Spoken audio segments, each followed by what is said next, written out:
Si je devais formuler ma prise de conscience... C'était un choix inévitable. Nathalie, tu sais que c'est pas ce que tu veux, ce pourquoi tu t'es toujours formée, tu sais que c'est pas cette voie-là. Comme si je savais que voilà, c'était le plan que Dieu avait pour moi, que j'avais aucune hésitation et aucun souci à me faire. On a tous plus ou moins conscience qu'on a envie de participer à quelque chose. Après, il y a toujours une différence, passer à l'acte en fait. Difficile de faire le pas en fait. J'avais pris l'habitude, oui, d'avoir une certaine indépendance financière par exemple, parce que quand on est missionnaire, on doit chercher son soutien et c'était vraiment ça qui me posait problème. Pourquoi avoir quitté mon boulot pour finalement venir au top? En fait, c'était assez particulier puisque dans mon travail avant, tout se passait vraiment très bien. J'ai pris conscience au cours que j'allais faire quelque chose de différent l'année qui a précédé ma venue ici, où en fait j'ai eu 2 temps de jeûne dans l'église. C'était des moments où j'ai vraiment pris du temps pour écouter Dieu, savoir un petit peu ce que j'allais faire après. Parce que je priais pour avoir un travail qui ait du sens et qui soit utile. Ce que je faisais, ça ne m'épanouissait pas. Et qu'il y a autre chose en toi qui résonne. Et me dire, je veux pas finir ma vie avec un regret de pas avoir suivi ce qui était à l'intérieur de moi, ce que Dieu avait déposé en moi. On peut apporter un changement dans la société en fait. À cette époque, je commençais à réaliser le potentiel d'Internet et la possibilité d'utiliser cet outil pour atteindre beaucoup de gens. Et j'ai commencé à mettre en place des sites et des équipes dans différentes églises d'Auvergne.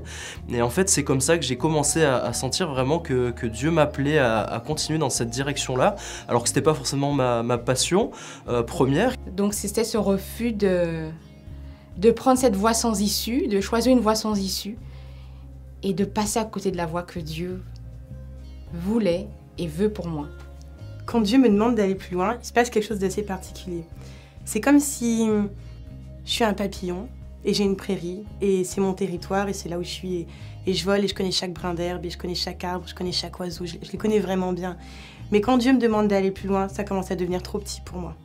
Et je commence à me sentir un peu étriquée et un peu frustrée.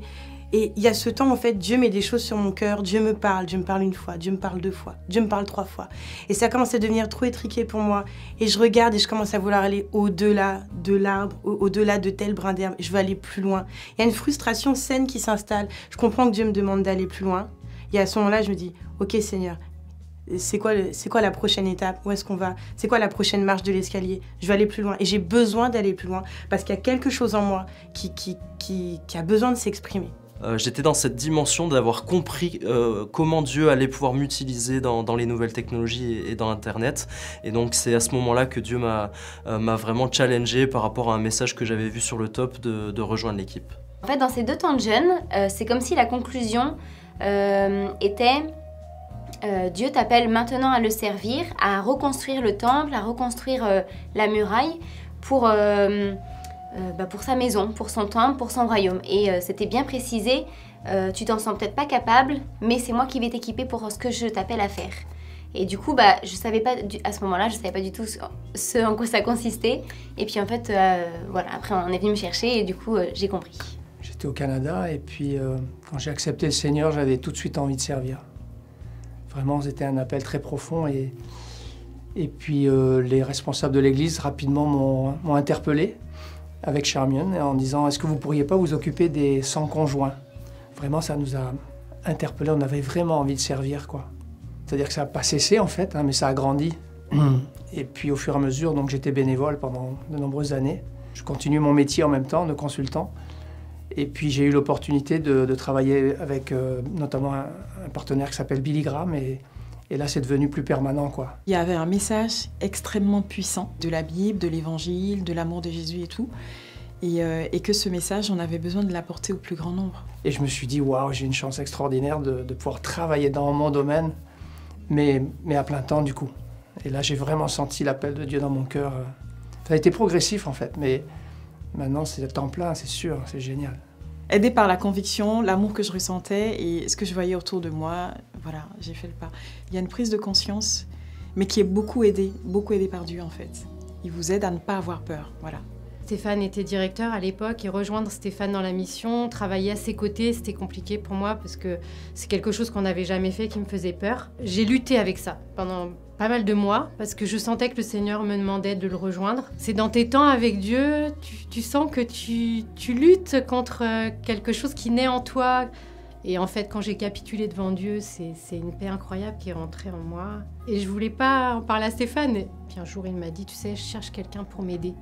Et là, j'ai le cœur qui a commencé à battre. Et c'est comme si qu'une voix me disait, bah vas-y, là, c'est ça. Et là, j'ai pu dire à Stéphane, bah écoute, je crois que c'est moi. Et puis tout s'est bien passé. Je sais que ma place est là et c'est quelque chose après qui prend place. C'est des convictions, en fait. J'ai reçu quelque chose. Et j'ai envie de le partager en fait. Dieu m'a recruté et j'ai répondu à son appel. Dieu m'a recruté et j'ai répondu oui. Dieu m'a recruté et j'ai dit oui et j'ai fait le grand saut de la foi. Dieu m'a recruté et j'ai répondu oui. Il m'a vraiment recruté et j'ai dit yes. Dieu m'a recruté, j'ai dit oui. J'ai dit waouh, je suis là, oui. Seigneur, je réponds présent. Dieu m'a recruté et j'ai répondu oui. Dieu m'a recruté. Et j'ai dit, oui, on y va. On y vient.